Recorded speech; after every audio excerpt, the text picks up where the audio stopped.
You tap yourself on right there, microphone, your camera. When you're done, good.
Well, good morning. Good morning. Good. Welcome to this Metro Plan Orlando CAC meeting. I'd like to call the meeting to order. I'm Jeffrey Campbell, and I will be chairing the meeting again today. This meeting is fully in person, so all committee members were asked to be present here in the Metro Plan Orlando boardroom. We will still have virtual participation for the public. I'll ask all committee members to please speak clearly and use your microphones so those joining us virtually can hear. It's now time for our Pledge of Allegiance, and I've asked committee member Mr. Mueller to please do that for us. Stand. Pledge allegiance to the flag of the United States of America, to the republic for which it stands, one nation, under God, indivisible, with liberty and justice for all.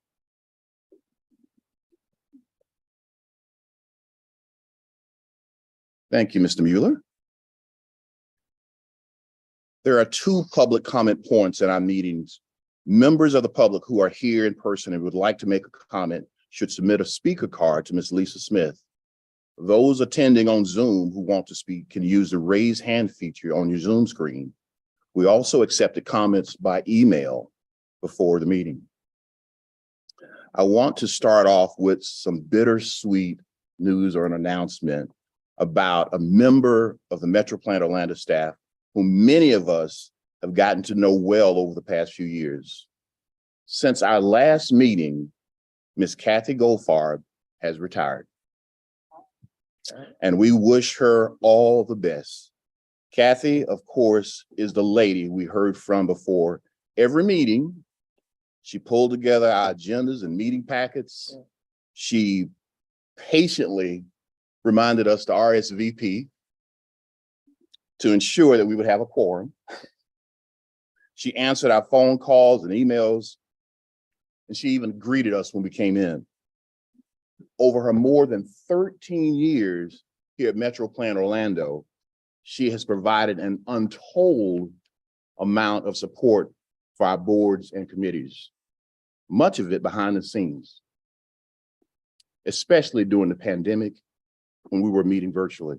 We're sorry that she's not here today so we can thank her in person for all that she's done for us, but we do wish her well as she moves into retirement.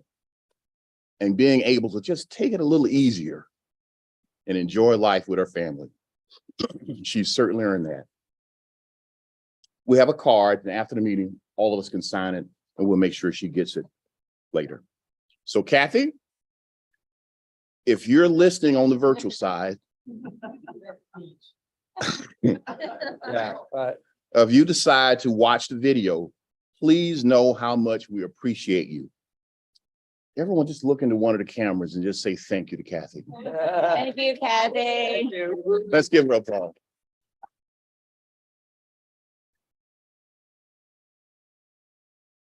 But even as we say goodbye to a beloved staff member, we're also saying hello to a great group of new CAC members.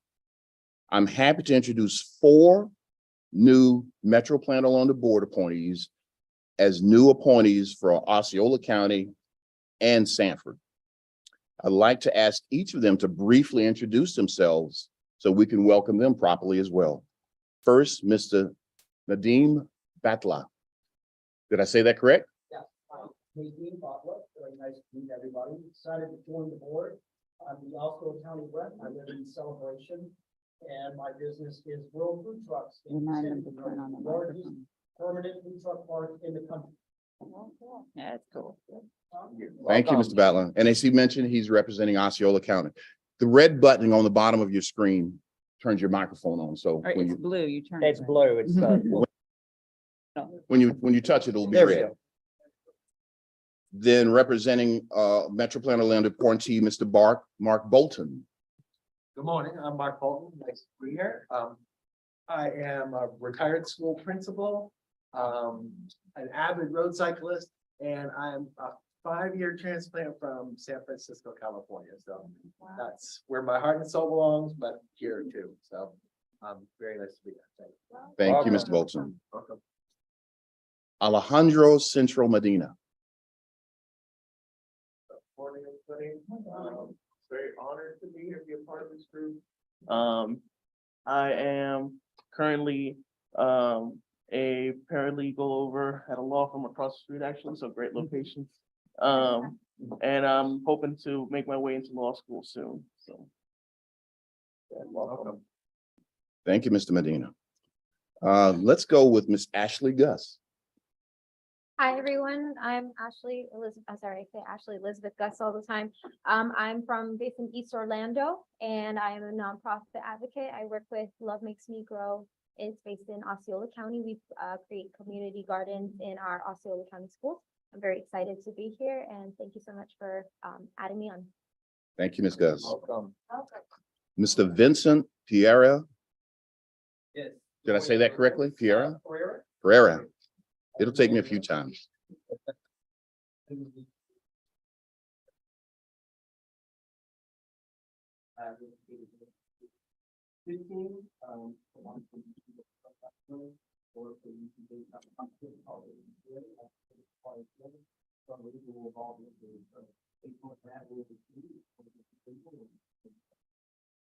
Thank you.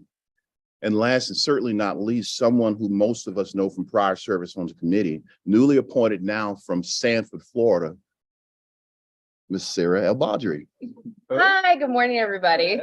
It's nice to see you all. My name is Sarah Badri. For the folks that don't know me, I previously served on this board for about 6 years.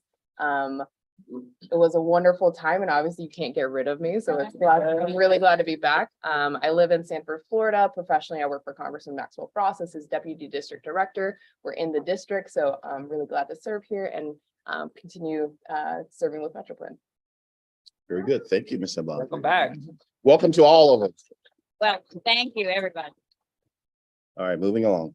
At our March Metro Plan Orlando board meeting, I reported to the board of the selection process that brought us these new Metro Plan appointees, and they approved the slate. I also relayed our questions concerning the I-4 Beyond the Ultimate and Moving Forward presentation. Almost all of those questions have been answered by FDOT liaison, and you should have received by now 2 emails from Ms. Mary Ann Horn with responses with regard to that. Okay. And with that, I'd like to turn things over to Ms. Mary Ann Horn of Metro Plan Orlando staff to give us our agenda review. Thank you, Chairman Campbell and members and all of those attending, both in this room and online. In this format, we need a quorum, now 16 members in the room to conduct votes. As always, it is important to RSVP for meetings so we can prepare. There are still Zoom and YouTube options available for the public, and our meetings are all archived on our YouTube channel so they can be reviewed. I'll start my announcements with something that will be a recurring feature at our meetings for a while. We are calling it our safety moment. You should all be aware by now, I think, of the federal grant that we received to pursue a region-wide Vision Zero safety action plan strategy. You're going to hear an update on that a little bit later in this meeting. But right now, I want to introduce Mr. Mike Wilson, who many of you know, of the Metro Plan Orlando staff. And Mike is going to share some pretty impactful information about road safety. Mike, take it away. Mic on. Mike. Okay, are we good? All right. Yes. Good morning, everyone. Before I get into the actual safety moment for this month, I want to kind of introduce the whole concept of what I'm trying to achieve here. And that is to kind of give it some structure. As part of the Vision Zero plan, we're taking this US DOT safe system approach. As you can see here, divided up into 5 sections of safer people, safer vehicles, safer speeds, safer roads, and improved post-crash care. But from the standpoint of trying to implement change, particularly among the public and among our fellow planning professionals, I thought it'd be useful to look at the factors that we used as part of our pedestrian and bicycle safety action plan, what we called safety success factors, that if we improve on these things, generally we are going to be improving safety. And so we looked at predictability and visibility, conflicts and speed as part of our ped and bike safety action plans. And I've added vehicle control since we're bringing in motor vehicles to this picture for the broader Vision Zero, because there are many vehicle crashes that are single vehicle, right? And so controlling the vehicle becomes a significant problem. So I'm going to be pulling from these safety areas, these success factor areas each month to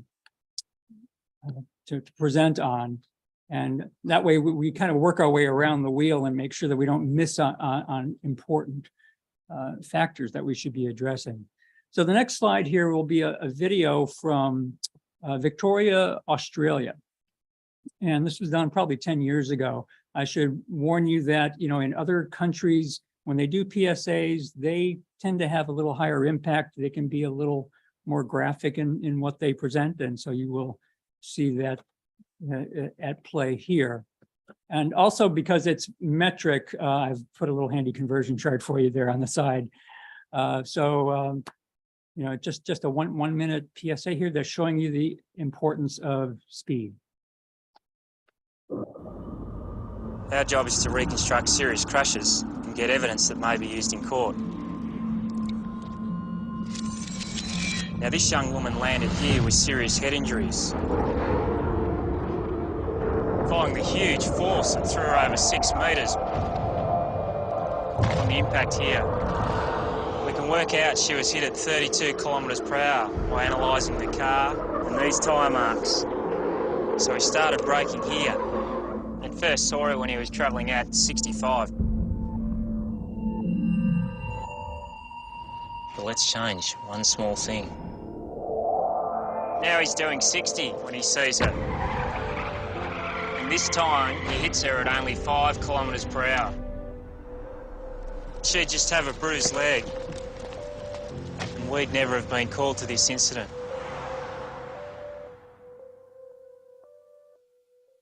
And so this was an entire campaign that was very successful in Victoria.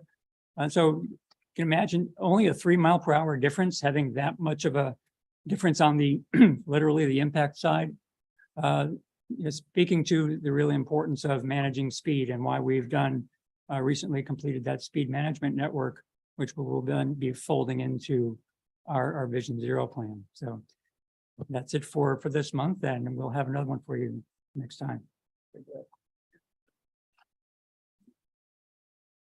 Thanks, Mike. Now I want to remind you about our special event this time next week, when we will be touring the new Brightline Vehicle Maintenance Facility and the station at Orlando International Airport. At everyone's place, I put a rough agenda along with directions from Brightline. I am told that you need to follow the directions that, just like finding our building, sometimes GPS does not get you to the right place. So you have there the agenda, and we will meet at 10 a.m. at the vehicle maintenance facility. The Brightline staff has told me that there is plenty of parking available there.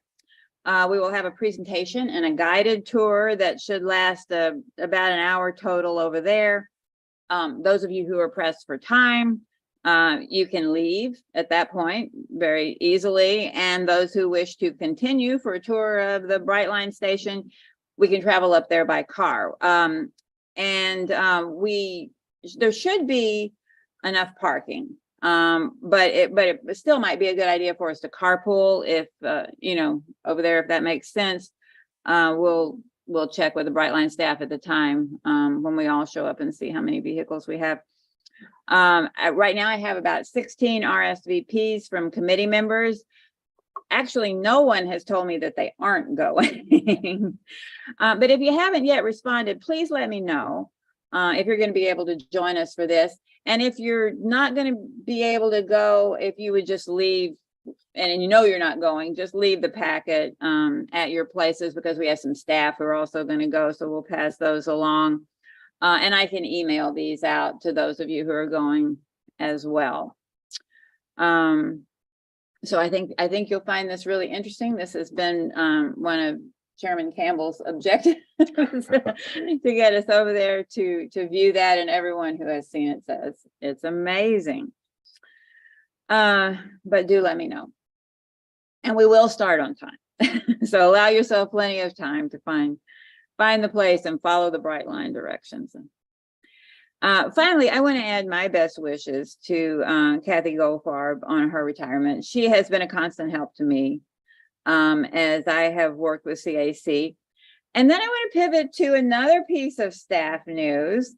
We want to congratulate Jason Sartorio and his wife, Hannah, welcoming their first child, Henry. You won't forget his name because he's wearing it. Henry was born just last week. Baby and family are well. We have no changes to our printed agenda today. So with that, I would like to ask Ms. Lisa Smith to please call the roll.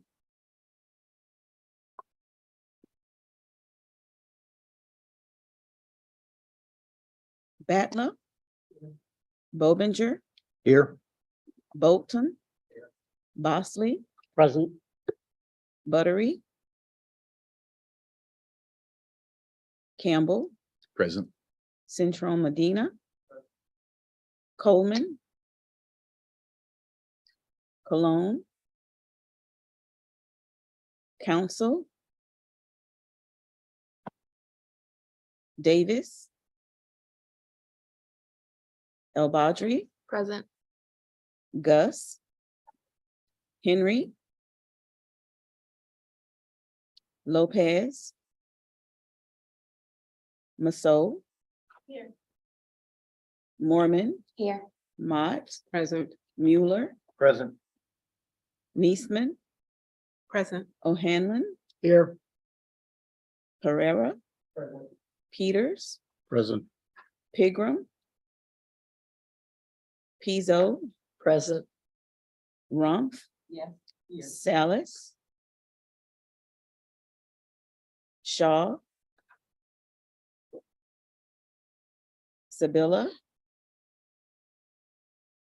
Dr. Stevens, Here. Webster, Here. White, Mr. Chair, that concludes the roll call, and we do have a quorum physically present. Excellent. Thank you, Lisa. And thank you, Ms. Horn, for the agenda review. Also, congrats again to Kathy Goldfarb and to Jason Satorio on the birth of their new beautiful baby. Okay, this time we will now hear public comments on action items.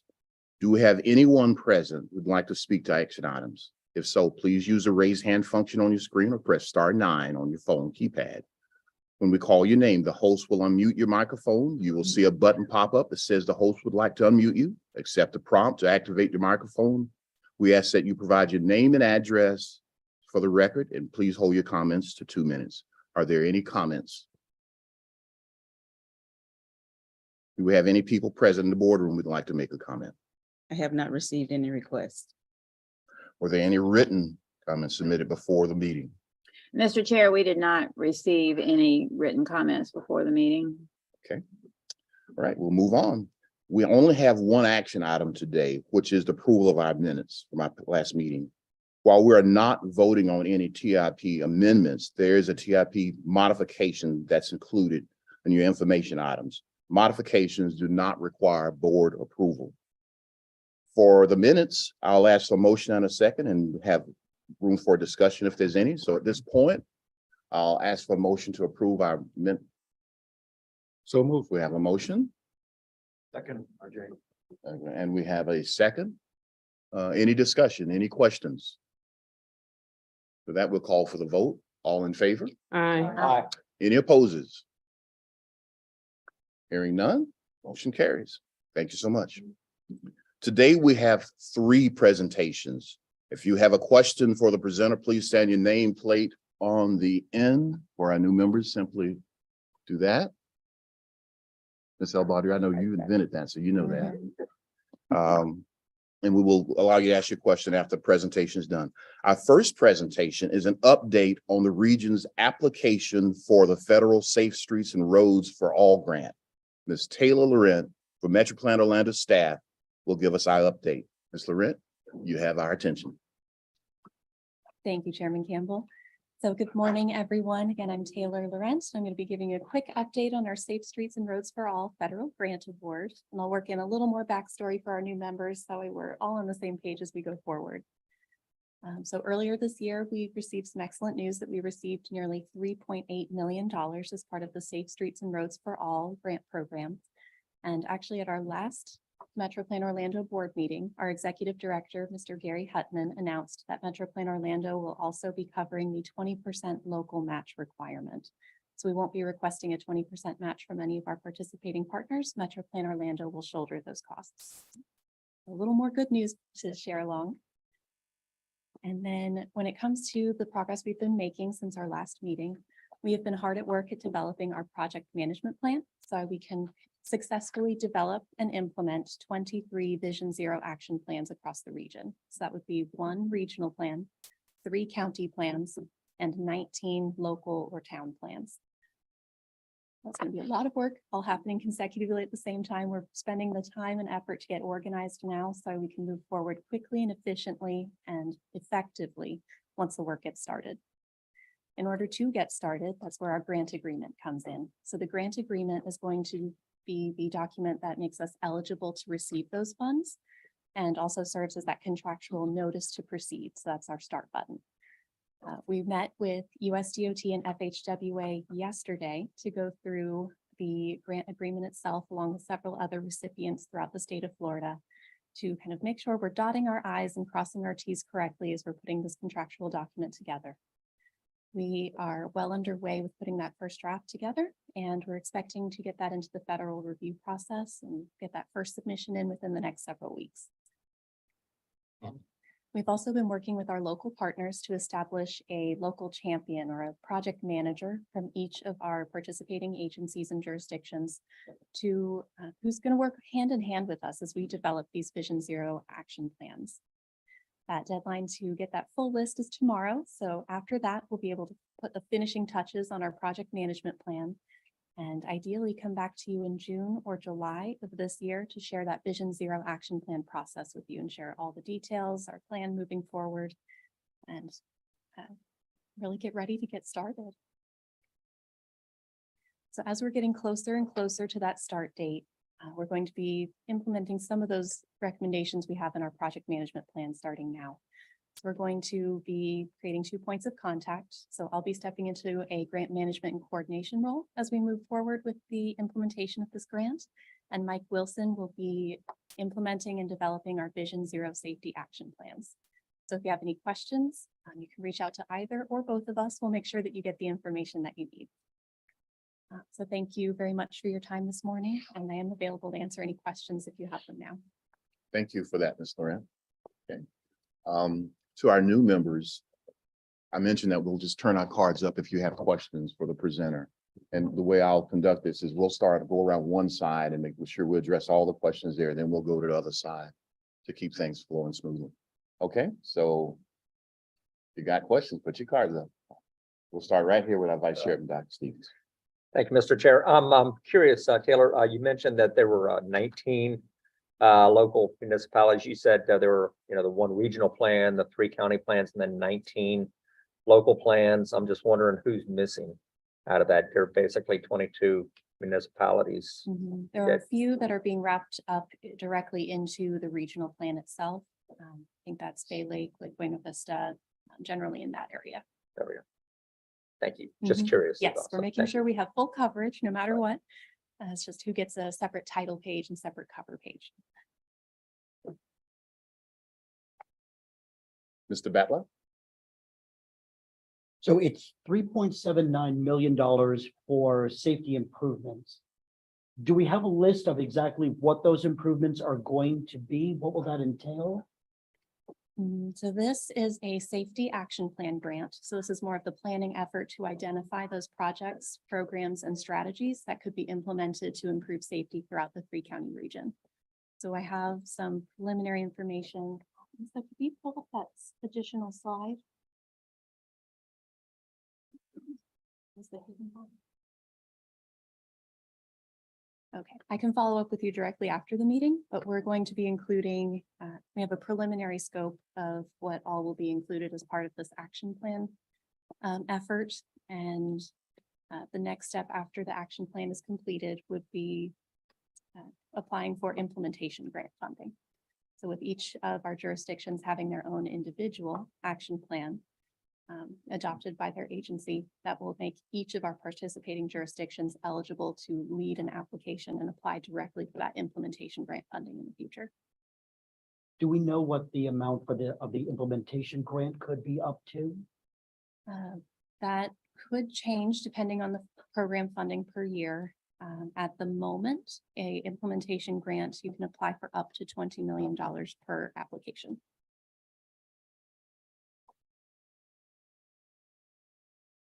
Okay. Nothing else over here? Anybody in the back? Very good. Ms. El-Badri. So I used to live in the city of Orlando in Orange County. I'm sure they could cover the cost of this. But I just want to say, as a resident of Sanford, Florida, thank you, Metro Plan, for covering the 20% match for all of the smaller municipalities that might not have the same means as some of the others. So thank you so much, Metro Plan, for that contribution. Thank you. Anyone else over here? Okay. Ms. Lorette, thank you so much. We appreciate you. Thank you.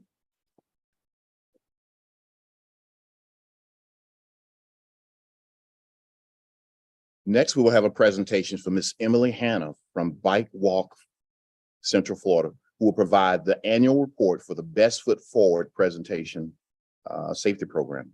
Ms. Hanna, the floor is yours. Good morning, everyone. My name is Emily Hanna. I'm the Executive Director of Bike Walk Central Florida. For the new members in the room, that's a nonprofit advocacy organization that administers safety programs specific to bikes, peds, and people that might roll in our community. And the pedestrian safety program Best Foot Forward has been a program that Metro Plan Orlando and all of you have supported over the last 10 years. So today I'm going to present to you some findings and information of what we've done just over the last year, which would be from October 1st of 2021, completing in September 30th of 2022. So I will get started. So within the pedestrian safety program of Best Foot Forward, we take a 3E approach. We work with our law enforcement partners to conduct enforcement operations. We work with our traffic engineers and our planners to help improve the built environment and make improvements at crosswalks. And then we work with the community to go out and educate on what the driver yield law is and reminding everyone who drives a vehicle that it's their role and responsibility to look out for those people that want to cross the road. And we educate them on those laws and the rules and how to do so safely. So that's the program in and out of a nutshell. But these are some of the numbers that we've completed just in this past year.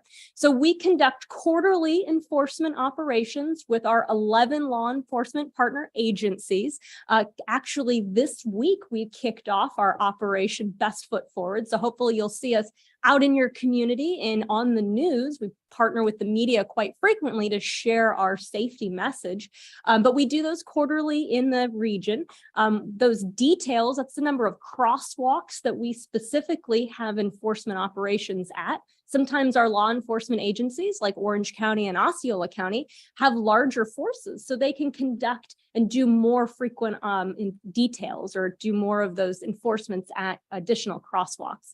Some of our local partners like the town of Oakland can do one, and that's okay. We want to support however many they can do, but that's the detail. So we've done 55 details last year, and that totaled over 900 warnings and citations.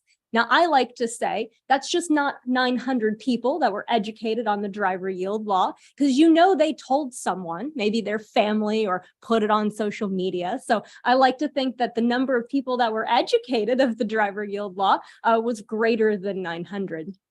We also were out in the community doing some educational events, 91 across the 3-county region to be exact. And we've touched over 19,000 people. And these aren't just people that attend the events or the presentations that we go to. These are individual conversations that we have. These are the information that we hand out. We have lots of educational information as a part of this program. And so these are the actual conversations, the actual pieces of materials and the things that we're talking and communicating to the community. And as I show here, the materials distributed was over 20,000. So some people like to take 2 or 3 and share with their family members. We've completed we've monitored, so we also, as a part of this program, do crosswalk data evaluation. I'll talk a little bit about that later on in the presentation, but we've completed or monitored 90 crosswalks, have completed over 400 data collection samples across the 3-county region. And with that, we've supported over 18 complete street projects across our different partners. And that is including me going into these agencies and organizations, reviewing their complete streets plans, reviewing these opportunities and these projects, and helping them make the right decisions using low-cost engineering countermeasure tools, which I'll also talk about as well. So this past year, we celebrated 10 years of the pedestrian safety program, and we launched our Best Foot Forward Summit. So this was a way for us to bring all of the partners together across the region, including with Metro Plan, and we celebrated the success of the program. A part of that success, we also handed out the first annual Summit Awards, in which we gave out some awards for each E. So a law enforcement partner for the enforcement, that was the city of Castleberry. For education, it was Leilani, who was your Metro Plan Orlando staff, for doing a great job supporting our enforcement and educational efforts throughout the year. And then Orange County Public Works Transportation staff won for engineering for the improvements that they've been making throughout the county, including adding raised crosswalks in front of elementary schools. And they've conducted a bunch of those. We also invited Dr. Van Houten back from University of Michigan. He was kind of the founder of the methodology behind the Best Foot Forward program. And so he came back to speak to the summit attendees about what it is that he's learned over the last 10 years when it comes to using that 3E approach to the Best Foot Forward program. So it was a really great time. Everybody really enjoyed the summit. So much so, we've continued that momentum and have that summit now as a part of the program every year. We just had that summit in March and had really great feedback as well. We didn't invite Dr. Van Houten back, but we made sure to have breakout sessions and do some presentations and opportunities to hear from those different E perspectives: education, enforcement, and engineering. So here's a highlight of some photos, I should say, of our enforcement efforts across the region. We have Apopka here, and Apopka actually supported the city of Winter Park as they were interested in learning about the enforcement efforts and how we conduct those operations. So we invited the city of Winter Park to attend the city of Apopka's enforcement effort, got some photos of everyone, and that was a really successful effort at a trail crossing in the city of Apopka. We also conducted these enforcement operations, like I said, throughout the 3-county region. We have pictured here Osceola County, and I believe the city of Orlando as well.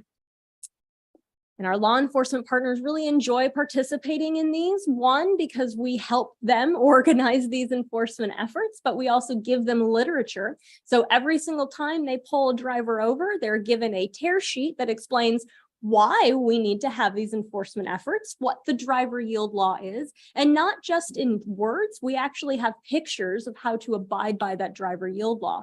These tear sheets also come in 4 different languages, and we make sure to distribute the languages of those tear sheets in the appropriate communities in which we are enforcing.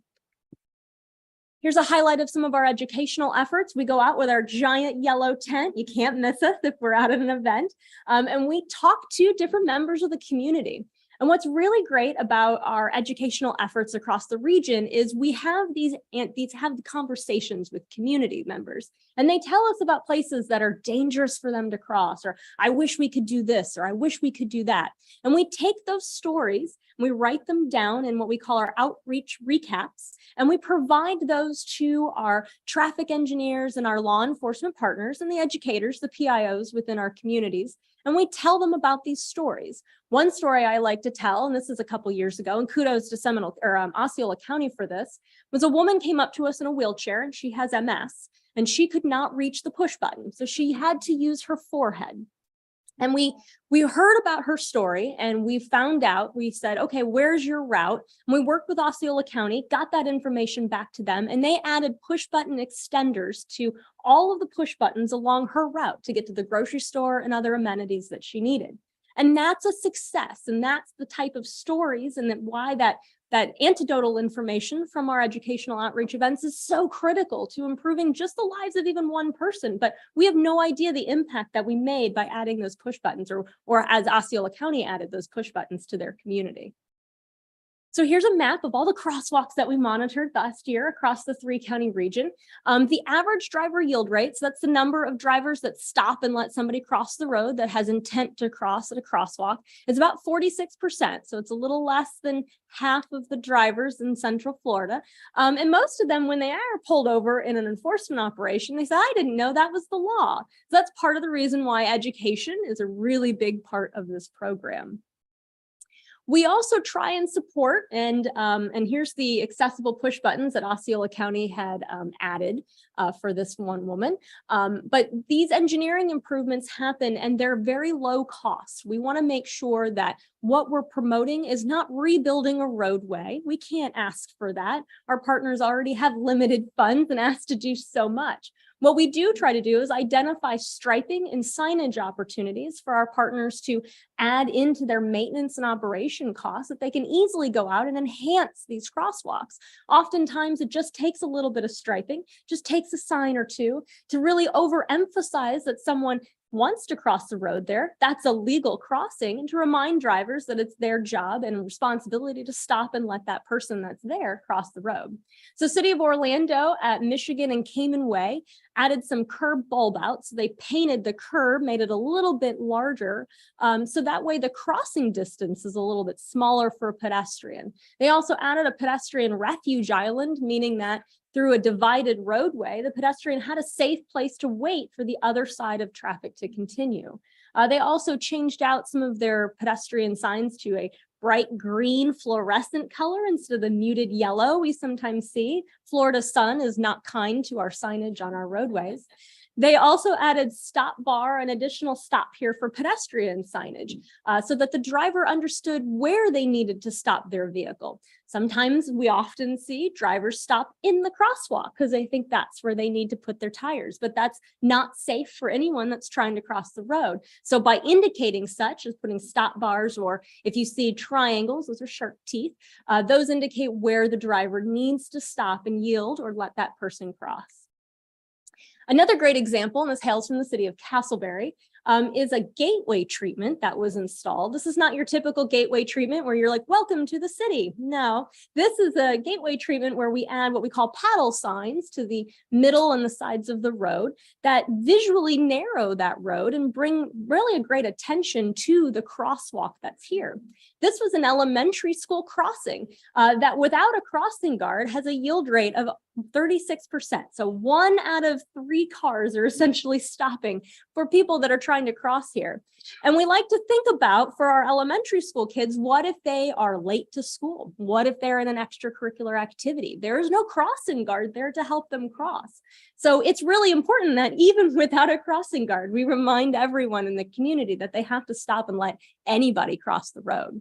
And so adding these paddle signs and adding the stop bar, as you see here, increase that driver yield rate almost instantly to 74%. So now 2 out of 3 drivers are stopping and letting people cross here, which is a great win. This is a great success story. We like to see more of these.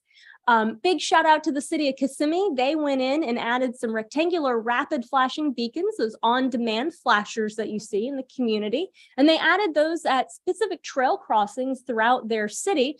This one specifically at Dyer Boulevard in Kensington is also a school crossing. So this was a kind of a double whammy for them. It had a really low yield rate of 30%. It's kind of a wide road. The lanes are a little wide, kind of allows for you to speed a little. But by adding the rectangular rapid flashing beacons and adding the stop bar and the stop here for ped sign, that driver yield rate increased to 78%. Now, I cannot say that this is just engineering. This also had a lot to do with education and the enforcement efforts of the City of Kissimmee Police Department.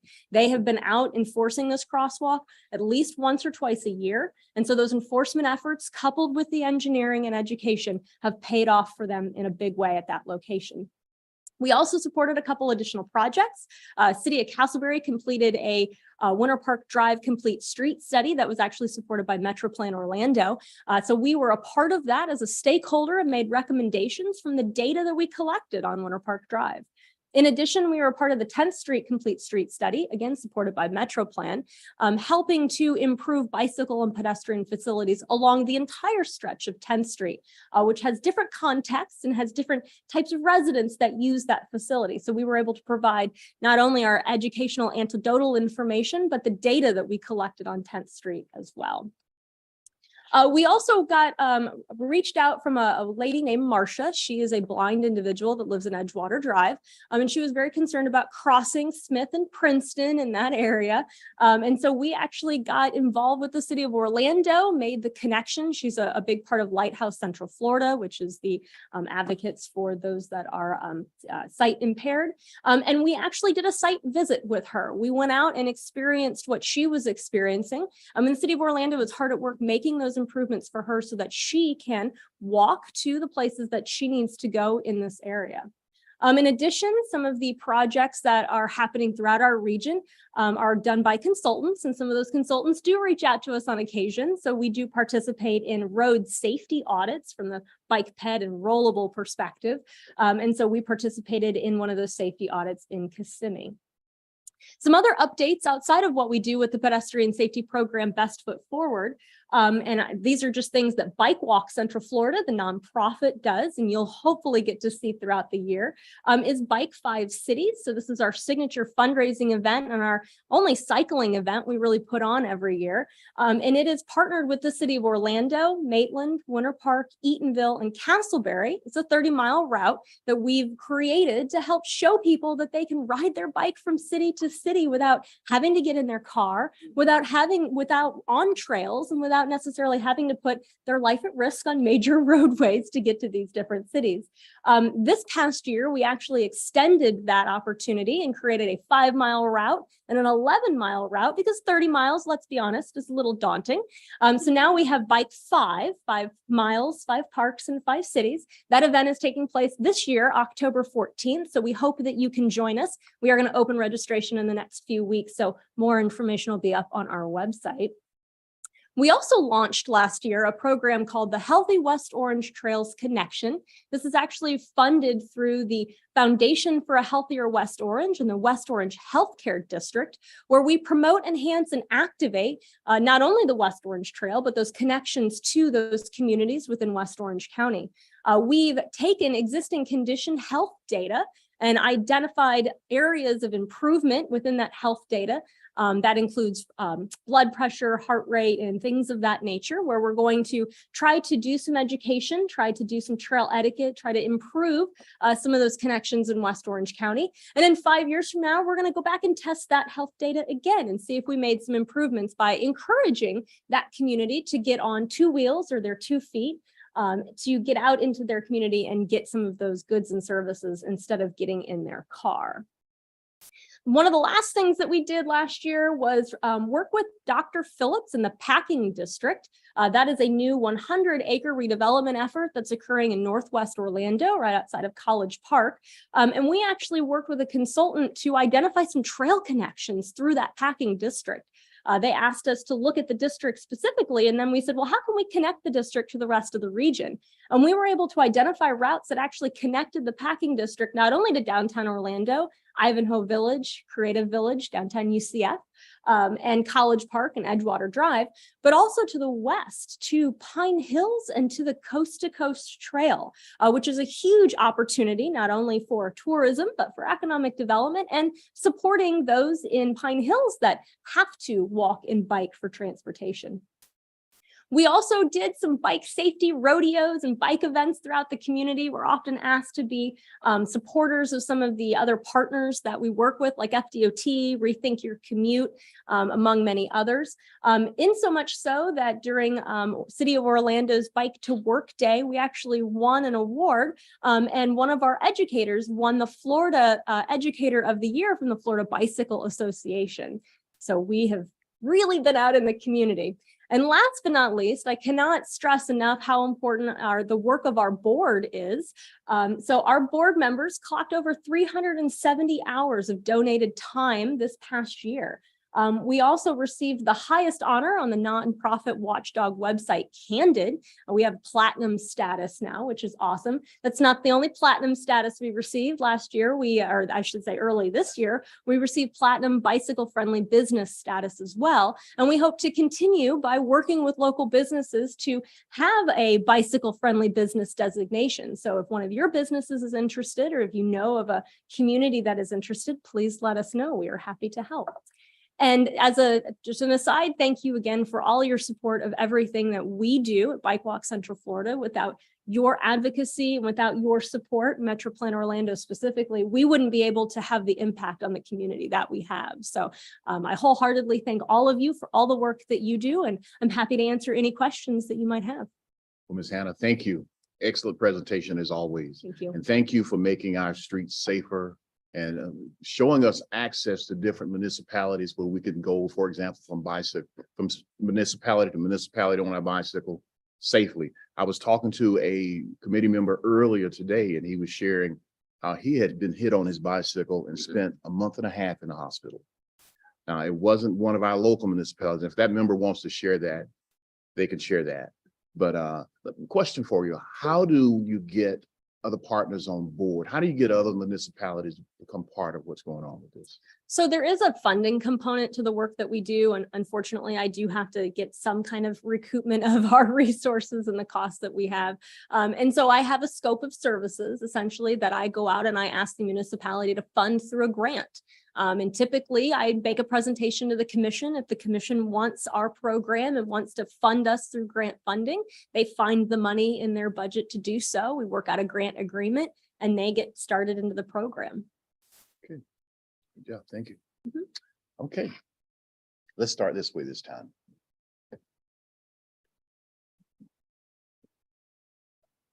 Ms. Mott was first. Thank you. Thanks, Mr. Chairman. Thank you so much, Ms. Hannah.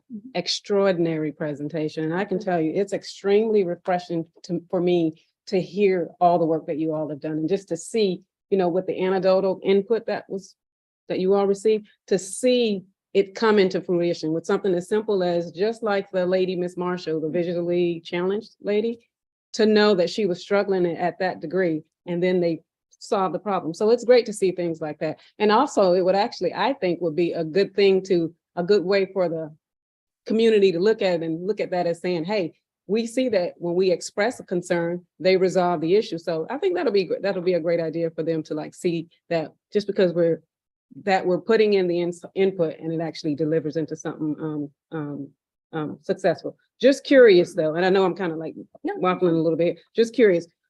From the time that they've expressed the concern, just take someone like Miss Marcia. How long did it take for you all to actually get the extender put on for her? So that project was a different one from Okay. what you're, so that City of Orlando, so that was Osceola Okay, County. was the wheelchair, I'm sorry, extender. yeah, Yep. wheelchair. So that was only a few months. That Few months? Okay. from Yeah. us making that note to Osceola County, they were very fast at They were making those fast. improvements. City of Orlando is identifying other larger improvements, so Okay. it's taking a little bit longer, but typically it's between 6 to 8 months. 6 to 8 months? It really Okay. depends on the project though. Okay. So like I said, City of Orlando wants to redo some of the intersections. There's an Edgewater Drive Complete Street project that's underway. So some of the feedback from Miss Marcia has gone into the consultant's study essentially, so that they can recommend those improvements that they can see. Or will make, I guess, on the roadway. In addition, there are a few things that they're working on, like audible pedestrian signals that do take time for them to work through their traffic engineering and their signal timing and their signal folks in the city. But those are some more instantaneous work that the city can do versus then improving, say, the curbs, moving some of those things. That's bigger kind of capital work that takes a lot longer to take place. And you all have been busy, and it just shows all the great work that you all have done. So it's just, again, refreshing for me to see this level of success. So keep up the good work and kudos to you and your team. Thank you. That concludes my question. Why don't we just go with Ms. Mormon and we'll come right on around to Ms. Good morning. Thank you for that presentation. It was wonderful to hear that all this progress is being made. So I had two questions. One was relative to the driver yield 90 citations that were given out. How exactly are those citations given out? What does it typically cost somebody when they get a citation? And then the second question is with the speed signs. Dr. Phillips Boulevard is now adding like one of those signs that say what your speed is. How effective are those at actually reducing the speed? Sure. So I'll start with the question on the driver yield rate and those citations that are handed out. So that was over 900 that were handed out, and that's a combined warning and citation. It's determined by the enforcement officer. At the time, we don't dictate whether or not they get a citation or a warning. They just tell us what they kind of give out at the end of those operations. And it depends really on how egregious the violation is. And some of our enforcement partners say they know better. They're going to hand out citations only, or sometimes it's warnings. And when they hand that information out, those tear sheets, that educational information is provided with that. So at least that person understands.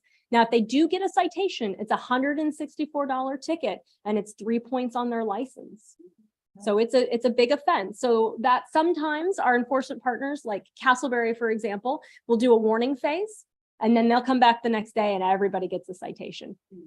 It does take a little bit more time to write a citation than it does a warning.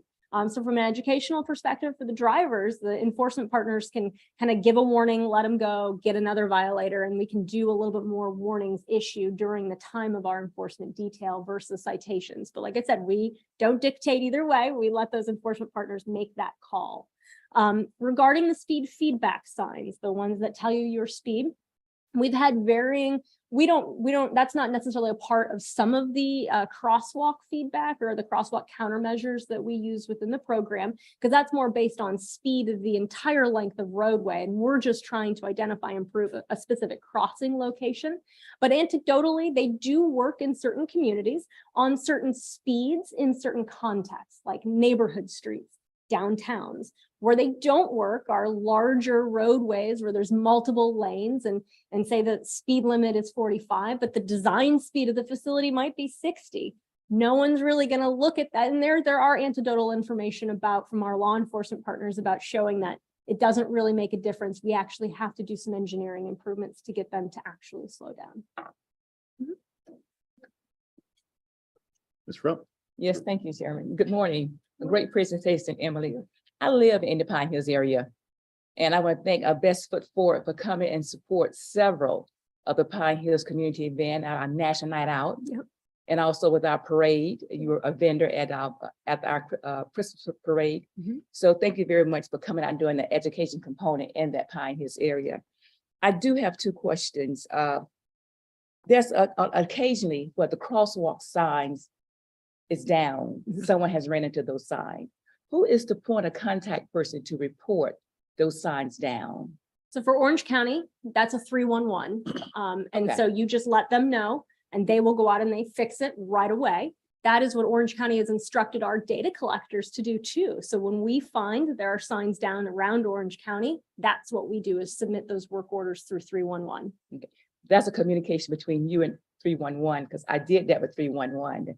And they emailed me back and said, that's someone else. So that's communication between you all and 311. Interesting. It is interesting. Okay, if you I'll want show to forward me that, because then I can Okay. send that to transportation planning, because that's what they've told us to do, and we've had good success with that. So why that one individual that maybe responded to your complaint said that is alarming and should not be. It was taken care of. Oh, good. So, but I'll show you the email. Okay. The other thing is, when you was measuring the response time at the stop, how are you measuring the new response time, or either response time once you put those safety features up Mhm. and now the cars are stopping more? How are you measuring that now? Yeah, it's a great question. So our data collection method is essentially the same regardless of the engineering improvements. Mhm. What we do, especially at mid-blocks, I'll talk about mid-blocks first, is at mid-block crosswalks where they're kind of in the middle of the road. Our data collectors put out a distance that's based on the distance that a driver needs to adequately stop their vehicle. We don't have our data collectors just jump out in front of the vehicle. That's very dangerous, right? Don't do that even as a pedestrian. You always want to make sure that the driver has ample time and ample distance to stop. And that distance is called the dilemma zone. And that is actually based on the stopping distance of a vehicle based on the speed limit. So we have different distances based on the speed limit. And we go out and we mark what that distance is. Oftentimes, if there's advanced warning signs, like pedestrian crossing ahead, it's the same distance. So if there's no sign present, we mark that distance. And as soon as a car passes that distance, that data collector puts their foot in the crosswalk to have intent to cross the road. And at that point, the driver can make a decision one of three ways. They can stop and let the data collector cross. They can not see the person, make an evasive maneuver, either slamming on their brakes or going around the data collector, or they just drive right by and don't even see them. And so that's how we collect our data. We also collect information like, did they stop short of 30 feet? Or did they stop greater than 30 feet? And that also helps with some visibility concerns. Maybe they're not seeing the crosswalk sign. Maybe advanced warning signs are necessary. And that helps us with some of those engineering countermeasures. So regardless of whatever that is, that's the kind of how we do our data methodology for a mid-block. On a signalized intersection, that's different, right? We push the push button, wait for the walk hand, and then we walk. And hopefully the driver, making eye contact with the driver, sees that we have intent to cross the road, and they stop and let us walk. If not, they usually honk, give us some kind of, allude to behavior, right, that we shouldn't be doing, but we get faulted for it. Or they kind of go out and around our data collector. Our data collectors are trained to have their heads on swivels to make sure that that this is their job, is to cross the road. So oftentimes they have that intent, make sure the driver sees them, they continue to cross at a signalized intersection. But that's our methodology in general. Yeah, absolutely. Okay. Morning, Ms. Council. Ms. Mott, okay, you still had your card up, so I want to make sure. Sel Bondry, everybody good? Okay, Ms. Webster? Okay. Mr. Mueller? Hello, how are you? Pretty good. Great I got that button there.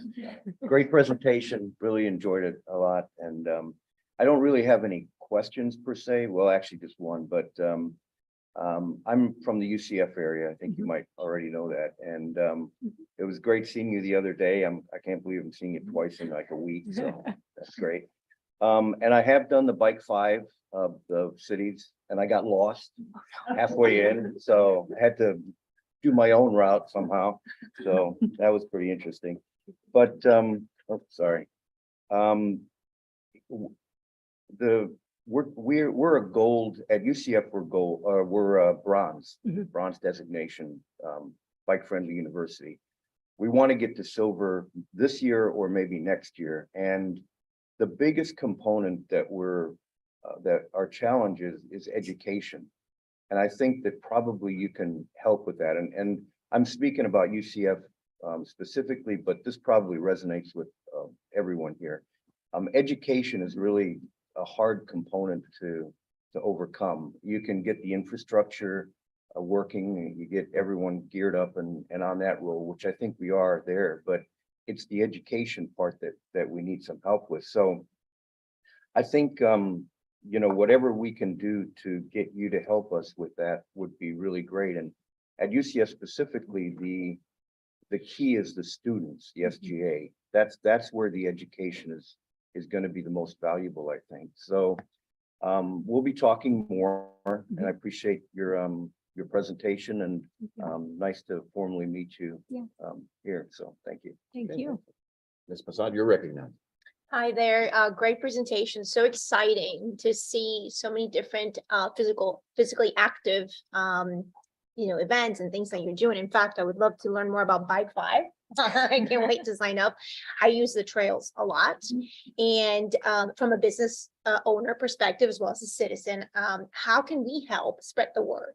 How can we get that education out to everyone we come in contact with? Especially I'm in Altamont Springs. Oh, absolutely. So we have a lot of educational material that we hand out at events and things. So if there's additional information that you want to hand out at your place of business or you want to market, we can give you a lot of that information. And in addition to that, like tchotchkes, lights and things that people might need to walk and bike safely within their community. Also just sharing our message. So if you're a part of any other organizations within your community, the Chamber of Commerce, for example, among others, we like to come out and present to all those different groups. So if there's an opportunity that I can repeat this message to another group of citizens, that's a part of that educational message, and having them hear about the programs and the work that we do, hopefully will make an impact and resonate to those individuals and say, I want to make a difference. How can I be a part of this movement? Okay, great. So I'm following you on Facebook. What would be the other way? It's just basically be added to your contacts list and get your newsletter or something like that? Absolutely. Or contact me as well, so that I can make sure that I get you some individualized information and make sure we work on when we can do those presentations and make sure that I'm available to do them as well, not just some of our staff. Very good. Thank you. Okay, thank you. Ms. Nesman, you're recognized. Great presentation, thank you. My question is more related as a pedestrian. A lot of times you're going through the crosswalk and it's not that people don't see the signs, it's that they're not paying attention at all. They're on their phone. I've seen a little bit of everything, honestly, the more I started walking around. But I'm just curious, through the educational piece, what are some of the things that you see that are successful in helping educate individuals on the importance of putting your phone down? We live in a world now where we're over communicating, and anytime your phone dings, you feel the need to pick it up. But what are some of the educational pieces that you have related to that? Yeah, that's a great question. So we talk a little bit about distracted and aggressive driving within some of the education, but really we focus in on reminding drivers that it's the Florida law that they have to stop and let someone cross. So in presentations that we typically do, I just remind people that, typically your route on a regular basis, you make the same drive, typically to and from work or to and from wherever the goods and services that you're receiving. And so you know where those pedestrian crosswalks are. So if you get a buzz on your phone, put it down, because you're likely going to be approaching a crosswalk. Make sure that there's no one there.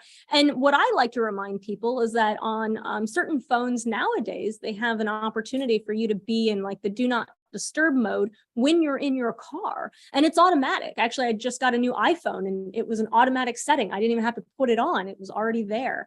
So just remind people that that's an option to make it easy for you to not, and your maps still work. You can still do some, your music, all the things that make the drive comfortable, but not necessarily distracting while you're driving.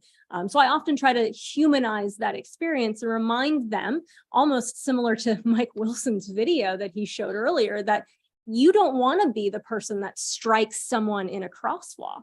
You don't want to have that feeling and that weight on you, on your conscience for the rest of your life. And you, as citizens of your community, have to watch out for one another. Safety starts with you. And so I always try to bring that kind of human level back to those conversations and individualize it for whoever I might be talking to. If it's a PTA, I bring a school child into that conversation. If it's business, what if it's somebody that's patronizing your business? So you just try to customize that conversation to make sure that it resonates with them long-term, and hopefully they make those behavior changes for the improvement of our community and their safety. Thank you. Okay, Ms. Pizzo. Thank you, Chairman.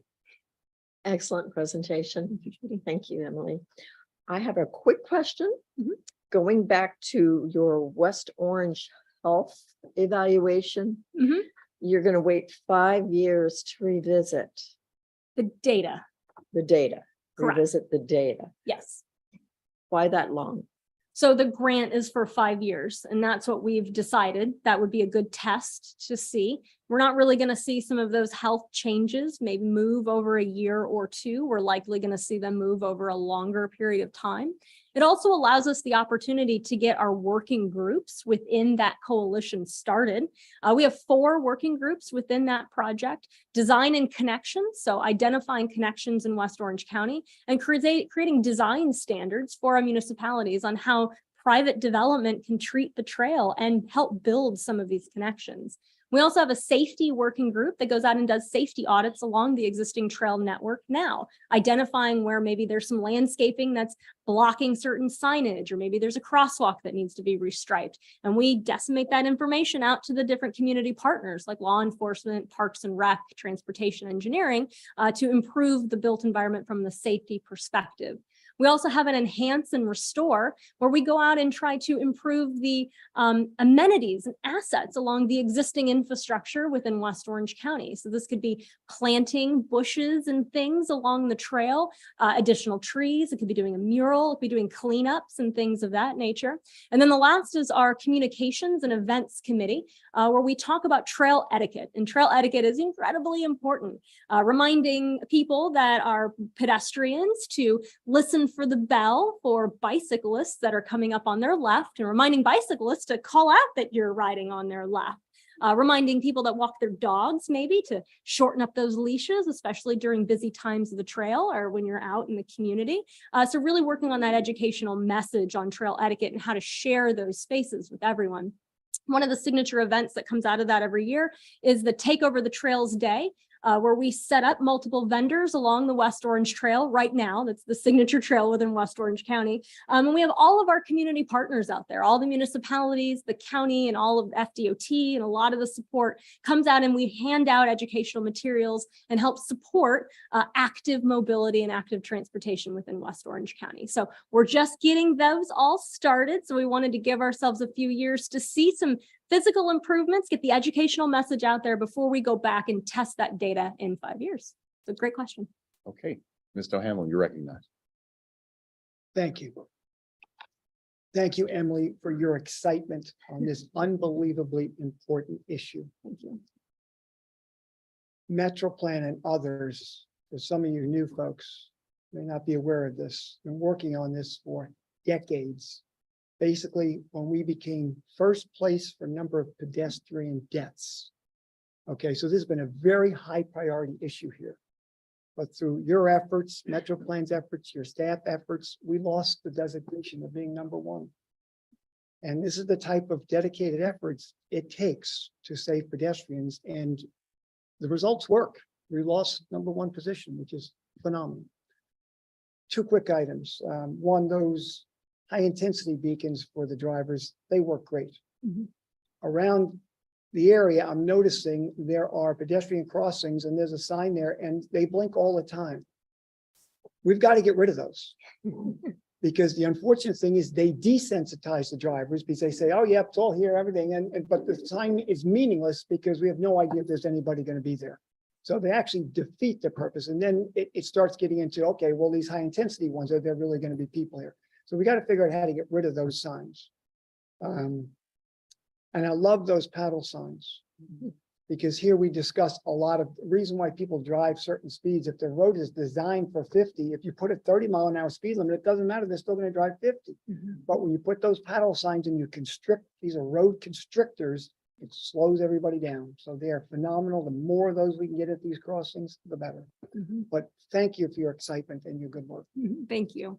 I will say the paddle sign installation was $2,400 with the city of Casper. It's a very low cost. And that was even including the replacement of the middle paddle sign that got whacked in the first couple weeks. So I always like to say it's better to replace that than have a fatality or a serious injury, Yes. right?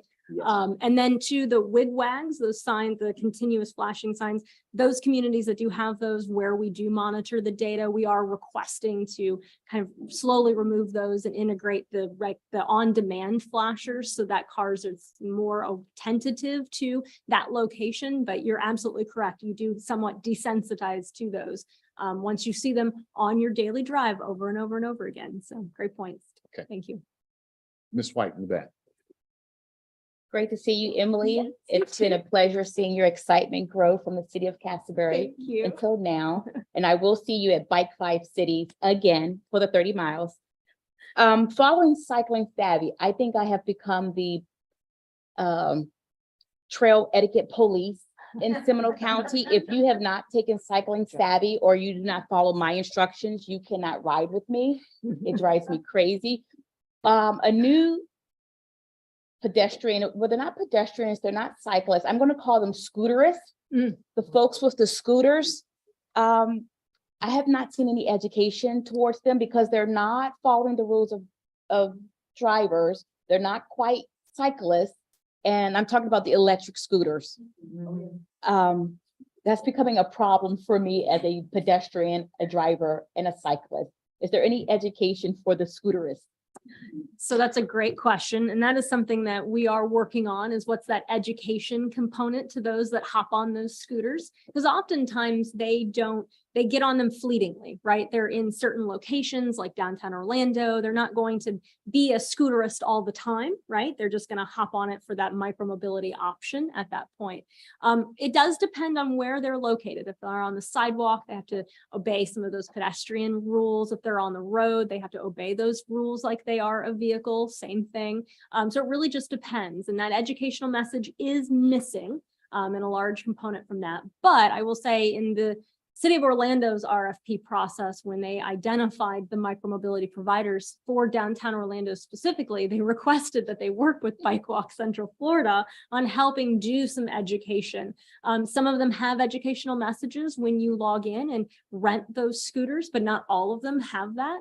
But we are partnering with a lot of those micromobility providers to kind of couple the education for both the cyclist and the pedestrian, and to have good etiquette when they're using those devices out in the community. Great, thank you. And one last question. I noticed that I was not the only one who double tap my screen to try to zoom in on the push button extender photo. I saw you. Out of curiosity, can you describe that? Because my imagination is running wild of what that push button extender looks like. It is essentially a metal pole that is just extended on the push button. So instead of the push button being adjacent to the mast arm or the post that it sits on, it's extended out so many feet so that it avoids the curb. There's some that have been added to the pedestrian hybrid beacons along OBT, because again, doing education out there, I witnessed someone in a wheelchair who could not reach the push button because of where it was located on the curb. So we got with Orange County and FDOT very quickly, and they made sure to add those extenders immediately to that project. So you can witness them in a couple different locations, but essentially they're just extending that little metal pole, essentially just extended out so that that push button is here instead of flat against the pole there. Thank you, Emily. You're welcome. Okay, moving along, we got to keep going because we got another presentation, but we'll go with Mr. Batla, Ms. Pieria, and we'll end with Dr. Stevens right here. Good morning. Thank you very much for your presentation. How would a private business owner or a homeowners association request either painted crosswalks or the shark teeth, or how would somebody go about requesting this? So it depends on the jurisdiction that you're in. So reaching out to your local jurisdiction, whether or not that's the Public Works Department, planners, or if you have a relationship with your elected officials, starting that way as well. and just being a squeaky wheel, being an advocate and saying, this is what's happening in my community. This is what we would like to see. How do we make this happen? A lot of times, some of the advocacy projects that we come into are already because the community members are very vocal about making those improvements, and they help accentuate and get those projects done much faster. All right, so you feel going directly to the county commissioner would be better than going to Public Works? It depends on your relationship, and it depends on the community. So it all depends. Like I said, if it's a small municipality, maybe going to that elected official. If it's a little bit larger, starting with 311 or starting with going through the Public Works Department. A lot of times on their websites, they have like a help or an info or some kind of general email that you can submit those complaints to. Of course, if that falls on deaf ears, let us know, and we will help you be advocates to getting those projects improved. Does 311 only work for Orange County, or is that Tri-County? And that's only Orange County. Superior. Thank you again, Emily. As everyone has already stated, phenomenal presentation and amazing results. And thank you so much for bringing awareness to the one resident with multiple sclerosis, unfortunately using her head to support with walk crossing the street. With that, I imagine, and I think it was just answered in terms of if there are issues, you contact your local officials. But in terms of partnering with other organizations, do you find, have you made efforts in partnering with health systems or hospitals, and have they been responsive? Do you think there could be more effort, just figuring out just any means of hearing the voice of the patient from any routes? It's a good question. We do work with Orlando Health pretty closely in their injury prevention coordinators, because they see those injuries coming in and they want to try to prevent those. Right. We also are a big supporter. I've been supported by Advent Health as well. So our health administrators, our health organizations are starting to understand the importance of getting involved with our organization. And we also have a little bit more programming that accompanies what they're trying to accomplish as well. So it really just depends on the relationship and what we can do together. But I'm always willing to incorporate more partners into the work that we do. Excellent. Thank you. Dr. Stevens, you're recognized. Thank you, Mr. Chair. And Emily, you and I were speaking earlier before the meeting. Actually, I'll forget that. One of the E's that you're talking about is education. And it seems that it's pretty much targeted towards road users. However, there are instances where it seems like the people, the public works, the law enforcement, whatever, also need that education as well. For example, last year, Metro Plan had the blind crosswalk event right over here at Lane Central Station. 1 block away at Livingston and Garland is a brand new, newly installed pedestrian signal that's out of reach. It's set way back. So now that's not a road user issue, that's a public works issue. So I'm wondering, do you guys also, as part of your education, do you kind of talk to some of these agencies and say, by the way, you need to start looking at it, differently than you've done in the past? What can you speak to that? Yeah, absolutely. So as a part of the program, we educate all different types of groups, and including internal to the municipality. Oftentimes when we get a new partner, I go do training for the law enforcement partners so that they understand that, there are multiple different ways of having a legal crosswalk. And sometimes they're not aware of that. And then just kind of going over what the rules of the road are and understanding how they interpret them, because every jurisdiction is a little different. And so we want to try to find a middle ground and understand, well, this is how, this is how we're interpreting it from a safety perspective. And they might explain how they interpret it. And we find, like I said, middle ground. We also go in and do education to traffic engineering groups, engineers. I just actually spoke to the American Society of Civil Engineers yesterday. So just continuing to invite our group out and having these conversations is really important. Slowly but surely, we are making sure that those public works and those traffic engineers are aware of some of these things from the bike ped perspective. I also try to include them and make sure that they come out. If they're going to design a road, go walk it, go bike it. Don't just sit behind a computer screen and look at Google Maps and make those decisions. You need to feel what it feels like from that user's perspective. And so that's a big part of what we do. I also try to always bring a wheelchair and invite anybody from Lighthouse Central Florida to attend any of those road safety audits or the walking audits that we conduct from Bike Walk's perspective, so that we make sure that we're covering all of the audiences that might be using those roadways. Thank you so much. Ms. Hannah, thank you so much. you. Your energy and your presentations always garner so much conversation and questions and interest. We greatly appreciate you. If you stick around, I bet we'll have even more questions for you. You're gonna be here? I would love to. I actually have to get to Tampa for the statewide bicycle and pedestrian gotta safety roll. coalition meeting. So the work continues. Right line. Did I miss one? Right line. Oh, I'm sorry. Okay, but the format is once we go around the room, but go ahead if it's real quick. Thank you so much for everything. I've been part of the safety walks, and it's amazing how much work is put in by your whole organization.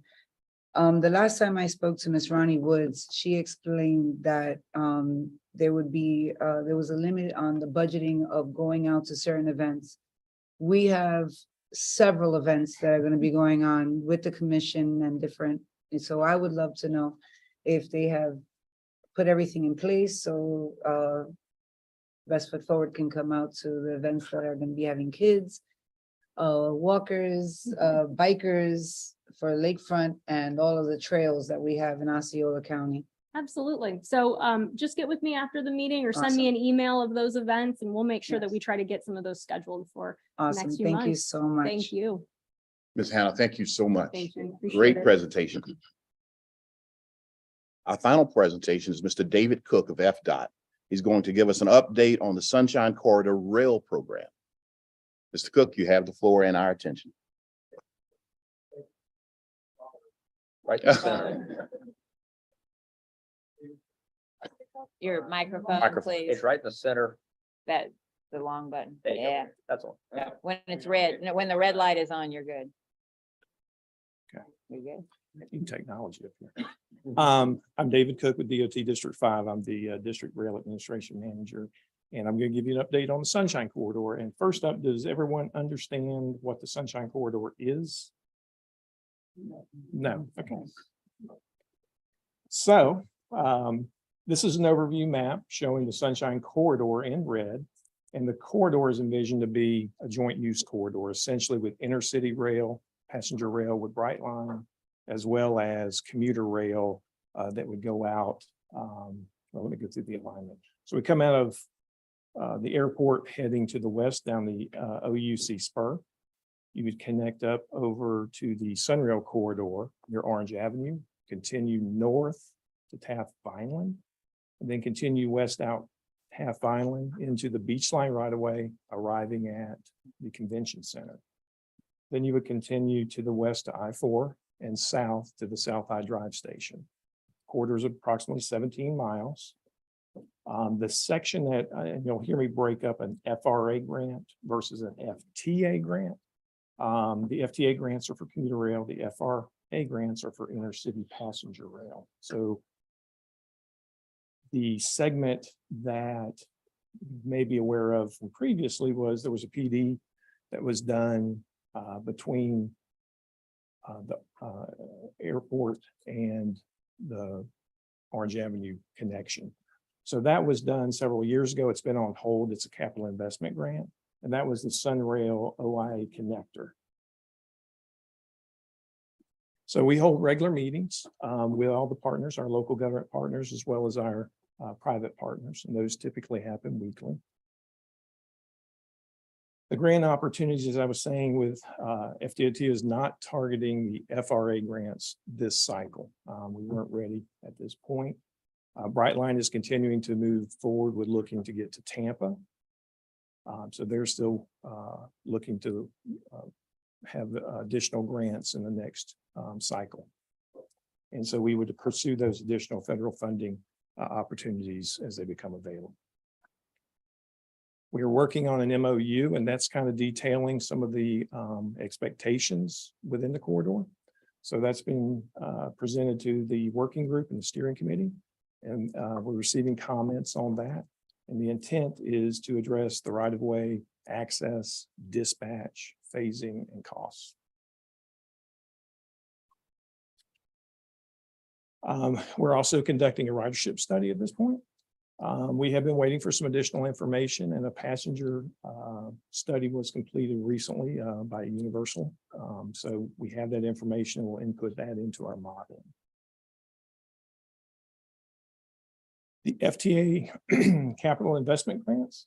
We're currently working on a memo, and that's that first segment that was put on hold in 2018.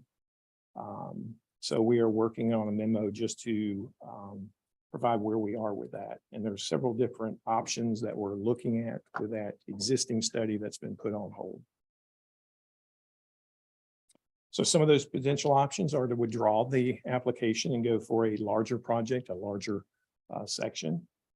We could expand the existing CIG program to include the Sunshine Corridor, or we could complete the section that we have already, the study that we have already prepared as a CADX, and then add on with the Sunshine Corridor as a separate project. Or we can complete a hybrid intercity commuter rail project that works with both FRA and FTA as cooperating agencies. So our next steps are to complete the MOU and the ridership study. We're working on potentially doing a TCAR, transit concept and alternatives review. And then we need to submit our capital investment grant project update to FTA on that existing project. And that's all I have. And I'll open up questions. Excellent. Thank you, Mr. Cook. Okay. Okay, we'll start this side in fairness this time. Okay. Ms. Pizzo. Thank you, Chairman. David, it's good to see you. Good to see you. Going back to your previous slide where you're trying to determine what the options are, what is your time frame that you're looking at? We have not set or determined an explicit time frame. To prepare a TCAR would take anywhere from 6 months to 10 months. So that we could prepare some of the information we need for the funding, because that's a big part of it, having a funding plan on who would pay for what, as well as an operational analysis to determine the infrastructure needs that would be involved, as well as being able, obviously, for intercity and commuter to work and operate within the same corridor. So we're still working out the details in the MOU as to what those expectations would be amongst the partners. Mr. Bethel, you're recognized. Thank you, sir. One quick question. What is CAT-X? That's a categorical exclusion. That's a type of NEPA document. Okay. So the section where we already have a rail corridor, which was the OUC spur, that would qualify as a CADX. Once you expand and open a new rail corridor, you're likely moving into either an environmental assessment and or an EIS, or an environmental impact study. Okay. And then my second question is, now that Universal and the Convention Center have their stop, what are the chances of getting a stop in the Disney area, even if it's not on Disney property? That's the South I Drive station, which is down at 536 area. Is that on the Century City property? Have you identified a location there? There is a location, I believe that would be the southeast quadrant, where there's some vacant land in that area. Okay. That's where I've seen. Is there a map that shows exactly where that station would be located? We can get one. Okay, great, thank you. Okay. Ms. Gus has. Ms. Gus. Thank you, David, for your presentation. I'm actually not aware of the Sunshine Corridor, so it was very educational. I guess with his question, you kind of answered mine. I'm assuming that this is more based on tourism rather than residential. Commuter rail can serve both. Okay, Predominantly, it is to get workers to work. It's commuters going to work. okay, So, okay. and that's what FTA will be looking. Oh, that that was really my only comment. Thank you. And obviously, in that area, we have a lot of workers. Yes, okay, thank you. Mr. O'Hanlon, you are recognized. Yes, I toyed with whether you guys know how I feel about this stuff.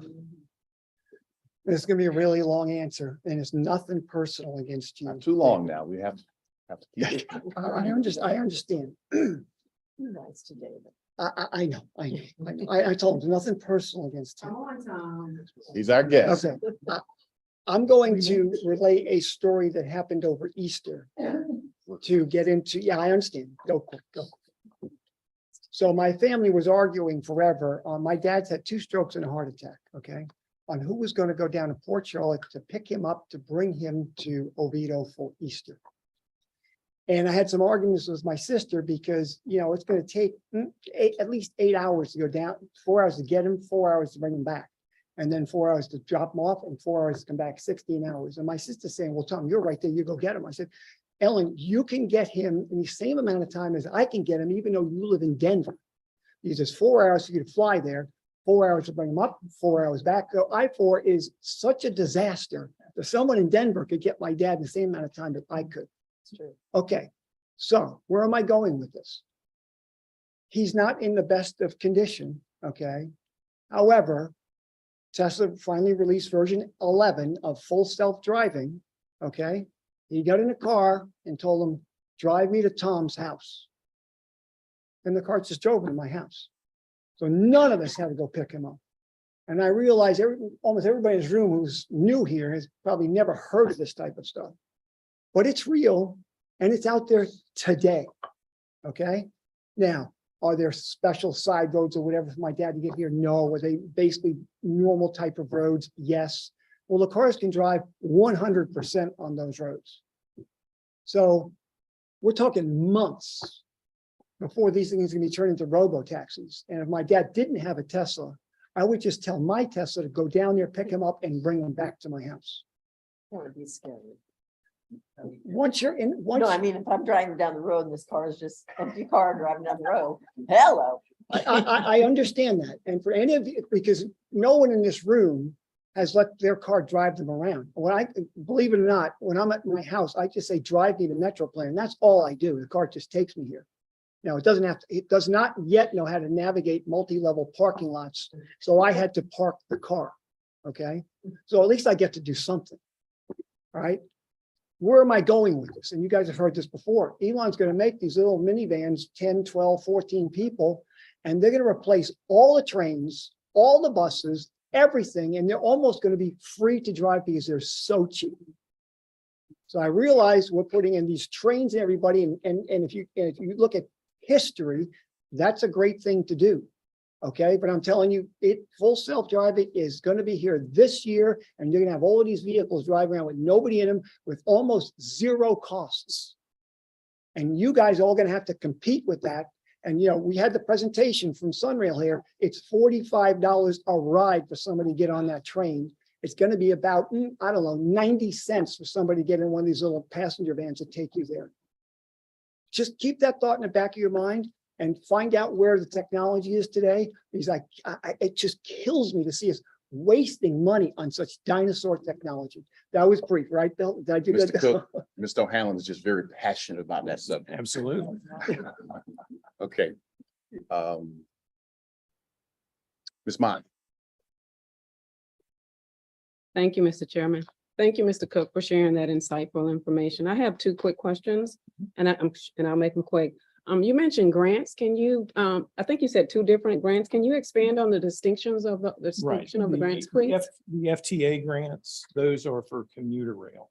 The FRA grants, that's specifically the one that, you know, we referenced as the NOFO recently, but that's The know what? as a NOFO, the notice of funding opportunity. Notice So of, notice of funding? Opportunity. Opportunity, And notice so of funding that is related to the federal state partnership for intercity passenger rail grants. Okay. And so we anticipate that there may be one next year. And so we're trying to prepare for the next cycle. You anticipate more next year? What was the amount? I didn't hear a figure. Did you share a figure? Yes, no? Of the total amount? Yes, sir. It was around 4 billion. 4 billion? I can provide that. Okay. No, that's fine. That's fine. And then my second. That was national, not just for. Nationally? Yeah. Okay. And then second, I just wanted clarity on or information on the Orlando right rail. Did I miss Right, something? that's Can you share that? the iDrive business route has a coalition, and it's the Orlando Right Rail group. Orlando right rail? Orlando's Right Rail. Okay. Yes. Thank you. It's a coalition of the businesses that go along I drive. Okay, thank you so much. I appreciate it. That concludes my question, Mr. Chairman. Could you expand on that insertion? They're private businesses that are putting money together to advocate for certain. That's correct. And I don't want to speak for them, so I'm a little hesitant, but they were looking at creating a CDD, I believe. And so I'm not sure if you'd seen any of that or heard of any of that information. So. Okay, I'm sorry, what is a CDD? A community development district. So, Ms. Council. Thank you so much. Yeah. You mentioned there was a study done. Who was this, how were the people selected for that study? In the beginning of, oh, that's the project development study that was Yes. done back in 2018. Yes. And a consultant was hired at that time to do that PD study. And I believe it was HDR that prepared the study, a consulting group. okay, and then my question is the $4 billion that you just spoke about, the reason for this new grant to be put in is because more money is needed? They're anticipating that there will be another cycle And, for applications, and then they would still have to be selected on a competitive basis. okay, so the delay of this process right now is us choosing or helping choose one of these different categories of why the grant is going in? No, it's actually developing the cost estimates and the agreements of how it would work with the right of way, for example, dispatching and the cost and how that cost sharing would occur. Okay, thank you so much. Ms. Webster, you're recognized. I think the three previous questions kind of exemplify what I want to note. I have been following, excuse me, this issue for quite some time. I've attended numerous public meetings where they've discussed this. I found recently in the last 4 to 6 months, it's been much more difficult to get information about what's going on with the Sunshine Corridor. I find this report not very friendly to people who are not in the transportation industry to understand, as expressed by the questions that you've received. And I guess my question concerns, how do we explain this to people so that it's better understood and we know what's being planned and where it would be more appropriate for us to comment about the plans that are being put in place? Right, and those would typically fall out through the TCAR process for commuter rail. Okay, don't The- use the all transit those. corridor alternatives. Yes. So, right, and that looks at all of those things, the cost, the location, the impacts. You would do preliminary screening for environmental, for your environmental assessment, which could be anything from historic, cultural resources, wetlands, environmental concerns. And I'm trying to And there's remember. obviously a public involvement. on it. Yeah, I'm trying to remember, at some point you talked about Universal Orlando Light Rail, and there was another one being part of this process. Used to be that Sunrail and Brightline were part of that process. Are they no Yes. longer involved with that? Yes, the local government partners are all part of the Central Florida Rail Commission. So you have representatives from the 4 counties and the city of Orlando. So what do As you well as think, FDOT. what do you suggest for the public to become more informed about this? I think as we move forward with what those elements will be, it'll be much easier for the public to comment on. Right now, we have the corridor, laid out, but there's still how those impacts will be addressed. And again, you're in an existing rail corridor on the spur. Taft Island's heavily industrial, then you get out into the Beachline corridor, which is obviously expressway over toward Destination Parkway and the Convention Center coming back out, then you're back in the I-4 corridor. So it's not like it's running through neighborhoods or with a lot of right-of-way impacts. There would be right-of-way impacts, but I not as guess, significant as a new corridor would be. I guess I'm a little concerned that a lot of this is taking place with staff not giving the public as much access as I would like. So that when it comes out for public comment, it's already predetermined what it's going to be. Just my comment. Understood. Well, coming around, Ms. Rump, do you have anything? No, Okay. thank you. Ms. Eldridge, you are recognized. Hey, Mr. Cook, good morning. I had a couple questions. I wonder if you could go back to your slide that had the map of the corridor. Could you talk us through each one of the segments one more time? Sure. Let's see if I can get the pointer to work. Right here is the airport. We come across down the spur. The OU spur is okay.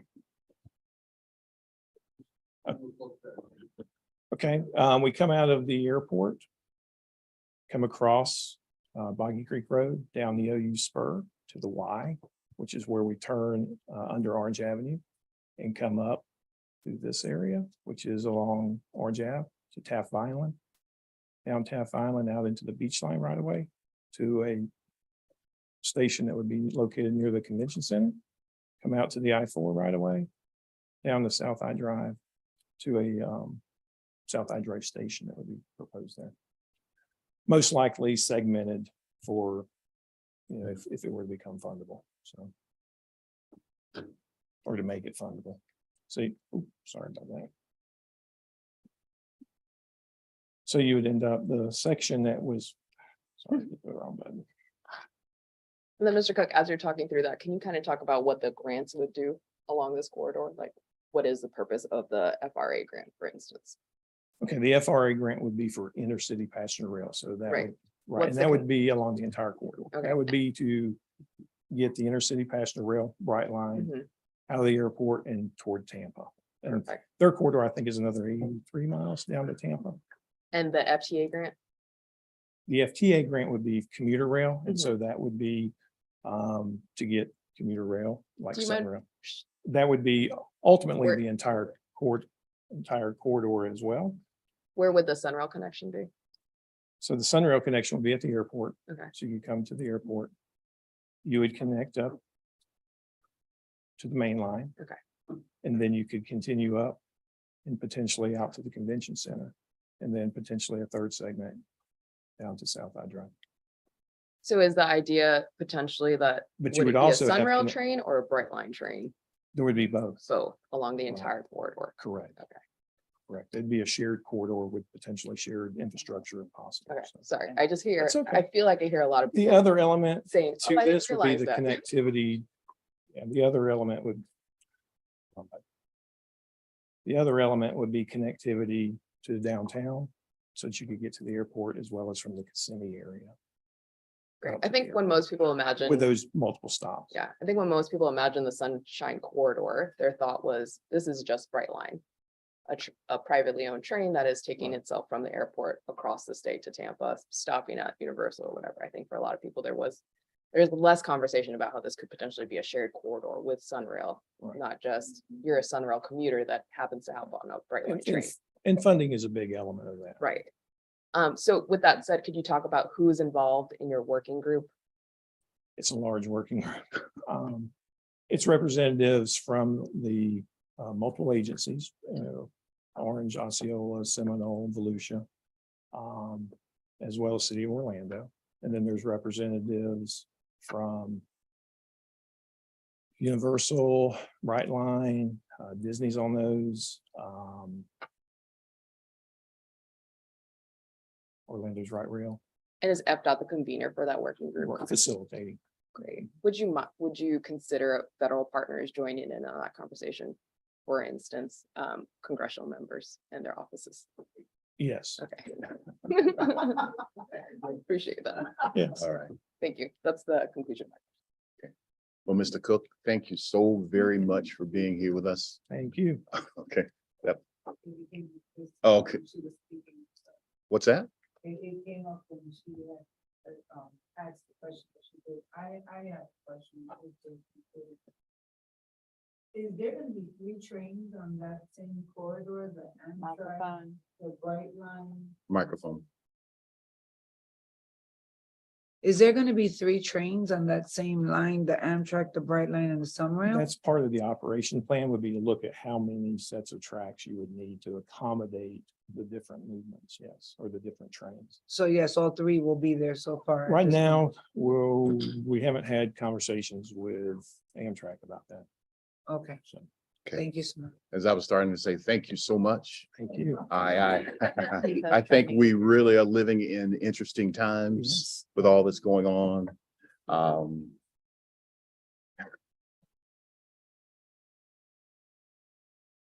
30 seconds. All right, talking really quick, David.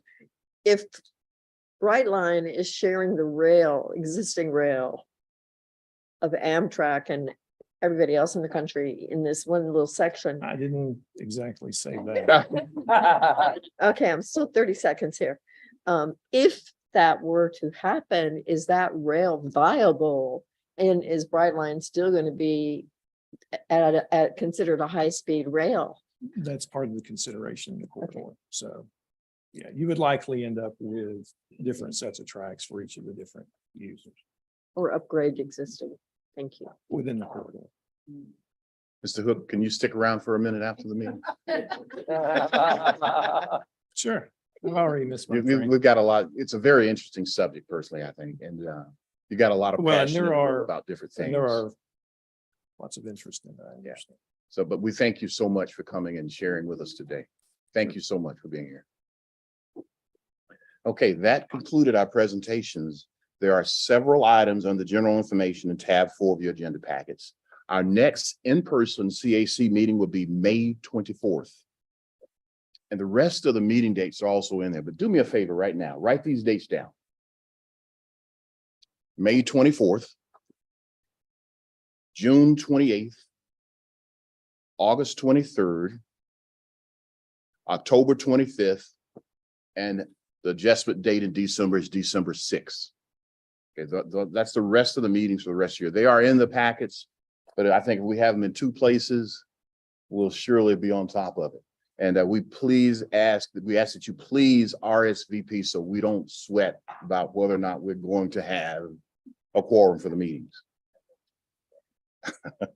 Okay, at this time, do we have any committee members that need to make final comments? I do. And also our member comment time, if we can't get to a question presentation, we can always come back to it at this point, providing that we have time, or we can ask our guests to stay behind and we can talk, okay? But we want to be respectful to everyone's time so we're not losing members in the midst of the meeting or at the end of the meeting, we're still talking. Okay, Ms. White. Yes, thank you, Mr. Chairman. I think I see Mike still in the room. I have a quick question. The time for the public workshop for the city of Longwood, it's on May 18th, but the time is not in the agenda. Do you happen to have the time?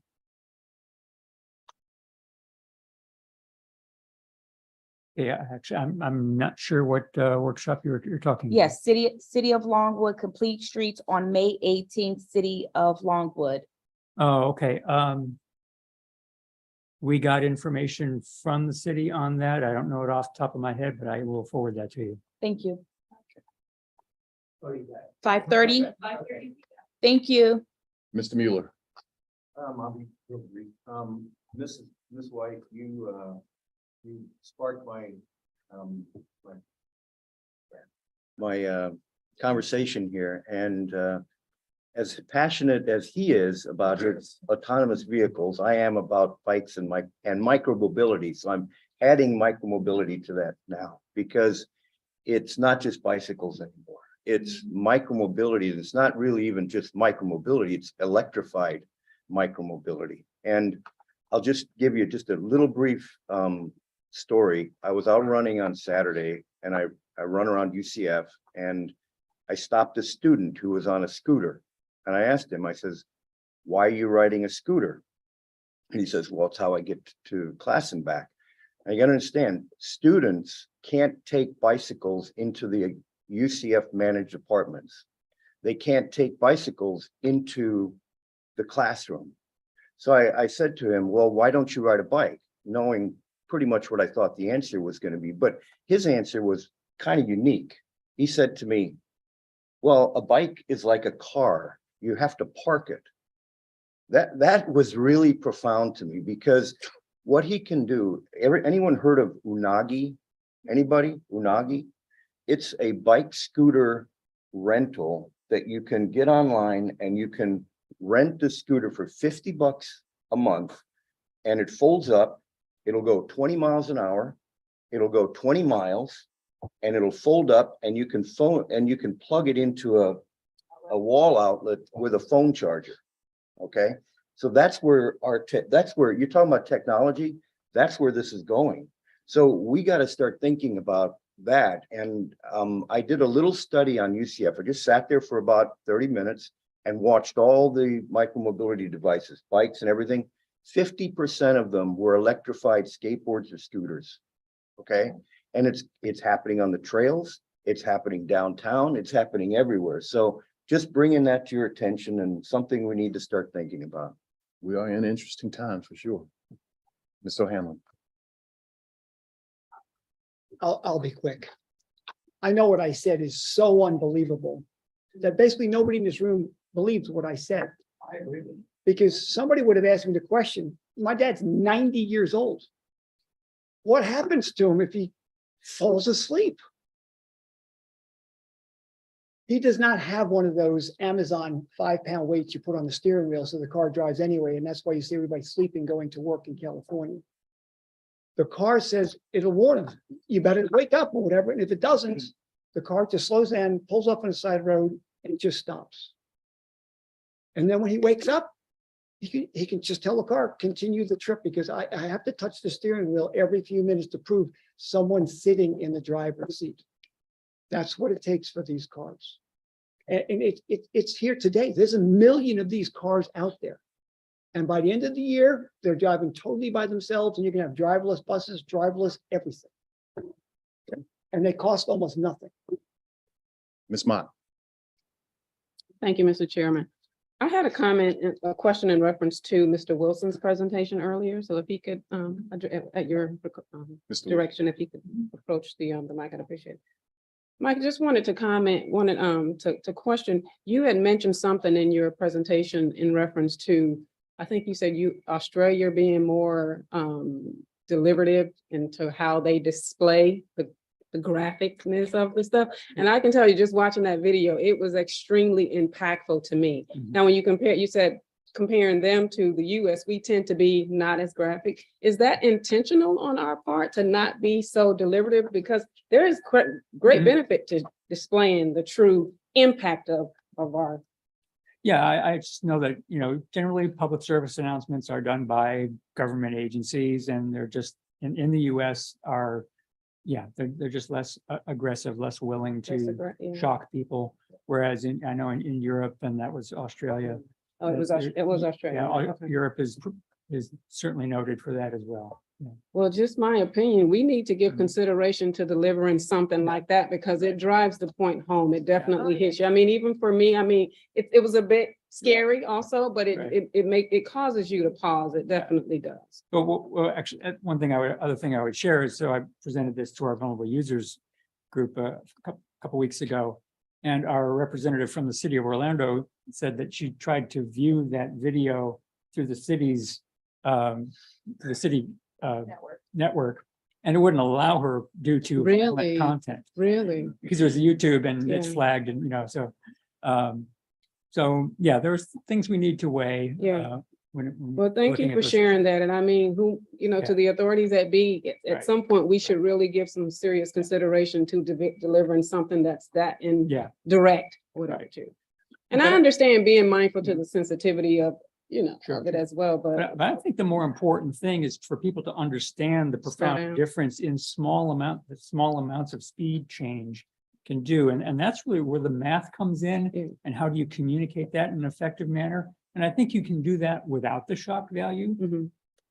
You know, yeah, so anyway, it's certainly matter a of rich preference. discussion for. all right, Thank you, Mike. thank you. Thank you, Mr. Chairman. Ms. Rump. Thank you. Thank you, Chairman. I need to do a point of clarification, a point of correction, since this is being recorded. When Emily was up earlier and I mentioned to her, I asked the question, how do I contact someone with a signal sign down? And she said, go to 311. And I said, I did that. I did not go through 311. I bypassed 311 and went to the Orange County traffic engineer and emailed him. And he responded back. Got a and- response. Yes, so it was not 311, but make the record clear. Okay, excellent. Okay. We all good? Okay, all right. We've now come to the second public comment period. If any members of the public wish to comment and are joining us virtually, please raise your hand function, use your raise hand function. You will be recognized, or dial *9 on your phone keypads. When we'll send you a prompt, unmute your microphone. After you're recognized, please state your name and address for the record and keep your comments to 2 minutes. Do we have anyone joining us virtually who would like to make a comment? Mr. Chairman, it looks like we have Jeff Pigram on the virtual side who has his hand raised, so I'm going to allow him to speak. Okay, I could not understand the name. Mr. Pigram. Oh, Jeff Mr. Pigram. He couldn't come today. Mr. Pigram, you're recognized. Mr. Pigram, are you there? Maybe not. Do we have any members of the public attending in person who wish to make a comment? I have not received any. Okay. Were there any written comments that were submitted before the meeting? Mr. Chair, we did not receive any written comments before the meeting. Maybe we could try Mr. Pigram one more time because I know he did have his hand up. Mr. Pigram, can you hear us? Are you there? Can you hear me now? Oh, we hear you. Thank you. Jeff Pigram, 5513 Meadow Pine Court, Orlando, Florida, 32819, Orange County resident and Metro Plan CAC member. Had some follow-up based on the great discussion from the fellow members. For Mr. Cook, had some follow-up questions. So the Sunshine Working Group, at least, was publicly announced about a year ago. So from what I understand, the FRA application for 4.5 billion for intercity rail is what we just missed out on. That was due April 21st. So it's a little frustrating publicly that we had a whole year to come up with a plan and collaborate, and we didn't hit that deadline. So with that 4.5 billion for intercity rail funding gone, from what I understand, the Fed State FRA has 9 billion available in the future that's currently slated. But we're going to be competing with everyone in the rest of the country that also didn't meet the first deadline and is going to be going after a smaller pot now. So I think I appreciate the working group and glad we're having a collaboration and everyone seems to be on board with the route now. I'm glad we've achieved that, but certainly frustrating that we missed this first application date. But my broader concern seems to be the approach that if the commuter rail and Sunrail take the lead and own the corridor, that would not provide the opportunity for us to leverage that $9 billion because it's commuter rail, which is FTA eligible, but not FRA eligible. So in South Florida, Brightline built the 67-mile intercity first. Publicly, they studied it and said it would cost $3 billion for the public and the state to do it. Now, because Brightline built the intercity first in South Florida, it's now only going to cost $300 million for the local and state to add commuter stations in the intercity track. So I'm hoping we can take South Florida's lead and let the intercity take the lead and later fill in with the commuter rails in the future. Thank you. Mr. Pigram, thank you for your comments. Mr. Cook, if you could respond to some of that by email, we'll make sure it goes to the right parties on that. Okay, with that, I hope to see everyone. I'm sorry? We have a card to sign too. Oh, we have a card? But Theo wants to comment. Go ahead, Theo. I just wanted to partially respond to some of Tom's comments. I'm sure that in the future, we're going to have driverless cars and other vehicles. But I'm also sure that it's going to require the demand for more roadways, which we're already too many roadways. We need more mass transit. And I believe that rail and buses are the appropriate means to address that. So I just wanted to make that statement. Like I said, we live in interesting times. Okay. All right, moving along. We're gonna close this out. Is there anyone that's not going to attend our May 3rd event? So everybody's going? The bright line. Bright line? You're not going to be there? You're not? Oh, okay. Anyone not going? Are you kidding? You're not gonna go to that? I thought everybody wants to see that.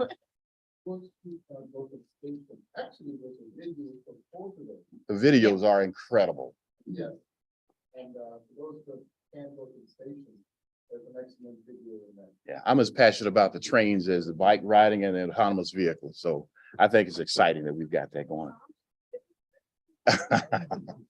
Do let me know if you're going, Yeah. do please let me know if you're going though, because I want to know who to expect out there. So you need to email me and let me know you're going, and then I will also send these maps by email because again, you really need to follow their directions. And a lot of that's new territory, I think. Right. Okay, well, with that, I want to say thank you to all of our guests for being here. Thank you to the team here at Metro Plan. And of course, thank you to all of our committee members for being here and offering such insight to whatever's going on. But with that, I just want to say now, thank you again, and we are adjourned. And we've started the card around for Kathy. Please,